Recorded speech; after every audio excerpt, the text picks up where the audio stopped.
The city was alive with its usual rhythm, honking cars, hurried footsteps, and the distant hum of ambition. Amidst the chaos, a tired man in worn jeans and a faded hoodie walked out of the public library, holding his son's tiny hand. The man was Daniel, a single dad trying to stitch a life together for his 6-year-old son, Max.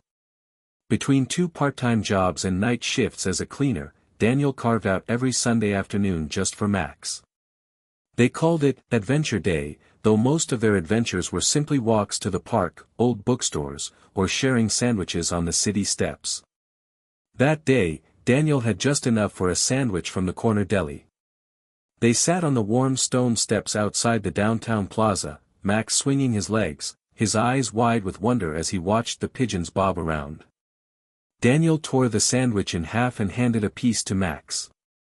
But before Max could take a bite, he paused. "Daddy," he said, tugging at Daniel's sleeve, "she's crying." Daniel turned. A girl, maybe around 8 years old, sat a few steps down from them. Her dark curls hung over her face, her shoulders trembled as she wiped at tears with her jacket sleeve. She didn't seem to notice them. Daniel hesitated. He wasn't good at these things, talking to strangers, especially kids. But Max stood up with the confidence only children had and walked over, holding out half his sandwich. "You can have this," he said quietly. "It's turkey. Daddy says it's our favorite." The girl looked up, startled. Her eyes were red-rimmed, her expression guarded. Daniel stepped in gently. "It's okay. He just didn't want you to be sad." She took the sandwich hesitantly and whispered, "Thank you." Daniel and Max sat back down, pretending not to stare. After a few silent minutes, the girl inched closer, sitting one step above them now, holding the sandwich like a treasure. "I'm Emily," she finally said. "I'm Max." "He's my dad," Max replied, beaming. Daniel nodded, offering a kind smile. "Nice to meet you, Emily. Everything all right?" Emily looked away. "My mom is always busy. She said she'd pick me up, but she's late." Again. Daniel's heart sank. "Sometimes grown-ups have too much on their plates," he said gently. "But I'm sure she didn't forget about you." Emily didn't answer, just stared at the birds. "I waited inside the music school, but they were closing, so I came out. I think she forgot this time." Daniel checked his watch. "We've got time. Want to sit with us for a bit?" Emily nodded.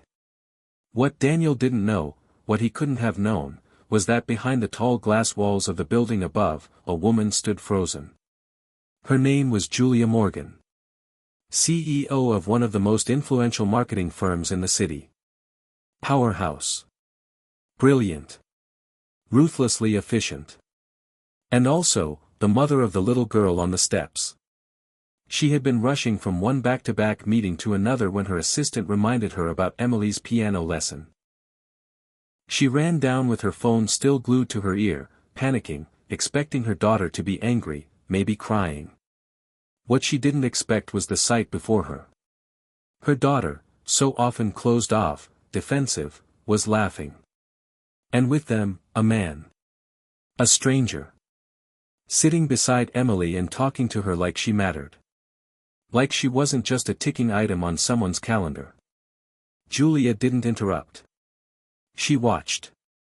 They talked about pigeons, superheroes, and what sandwich fillings were coolest. Max said he wanted to be an astronaut but only if he could bring his dad. Emily said she wanted to be a zookeeper because animals didn't cancel meetings. The words stung Julia's heart. She stepped back quietly, into the shadows of the doorway. Something held her there. The man, Daniel, wasn't polished. His sneakers were frayed. His hands rough. But there was something in the way he listened, in the way he let the kids take the lead, something deeply human. Something she hadn't felt in a long time. Minutes passed. She could no longer pretend to be a bystander. She stepped out. "Emily." The girl's head whipped around. "Mom," she said, running up, but not with the usual fury of a child left waiting.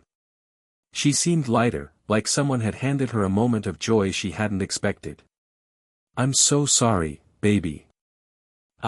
Julia stopped as her eyes met Daniel's. For a second, the air shifted.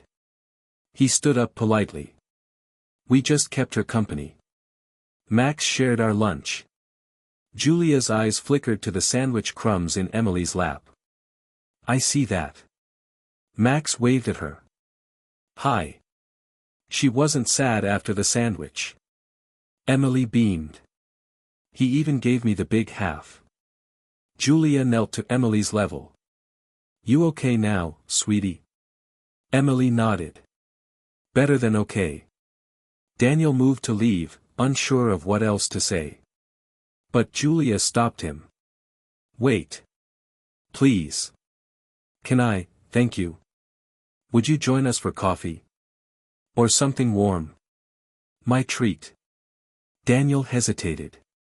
The thought of coffee with a stranger, especially one wearing a designer blazer and diamond stud earrings, felt surreal. But Max tugged his hand. "Can we, Daddy?" He smiled. "Sure." They sat at a small cafe across the plaza.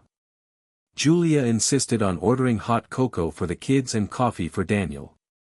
She paid in silence, then turned back and said, almost shyly, "I know this might seem odd, but I watched you with her. With both of them. You didn't just give Emily a sandwich. You gave her something I haven't been able to in weeks." Daniel blinked. "I didn't do anything special." Julia looked at him, truly looked at him. "You were present. That's more special than you think." She paused, uncertain. "Are you always this kind to strangers?" Daniel chuckled. "I just do what I'd want someone to do for my son. Life hasn't been easy for us, but that doesn't mean we stop being human." Julia grew quiet. "Single dad?" Daniel nodded. 3 years now. His mom passed away. Cancer. Her gaze softened. "I'm sorry. What about you?" "You're a single mom." Julia sipped her coffee. "Divorced. Long story.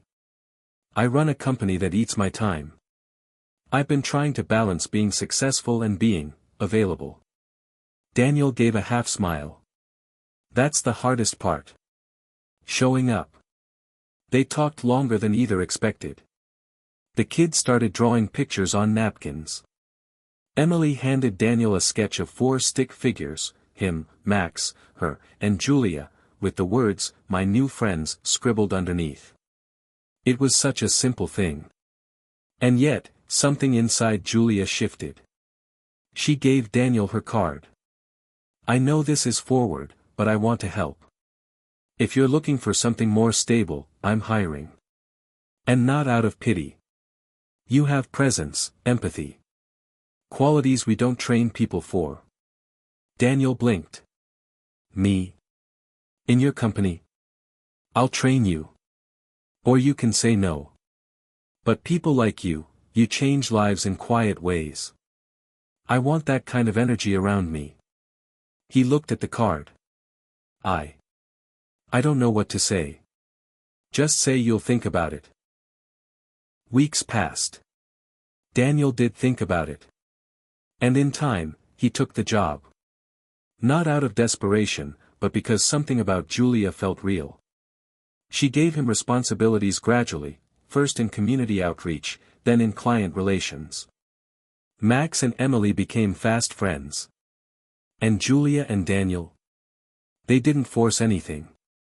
But over shared school pickups, weekend ice cream trips, and late-night talks about grief, work, and dreams, something grew. Not fast. Not flashy. Just real.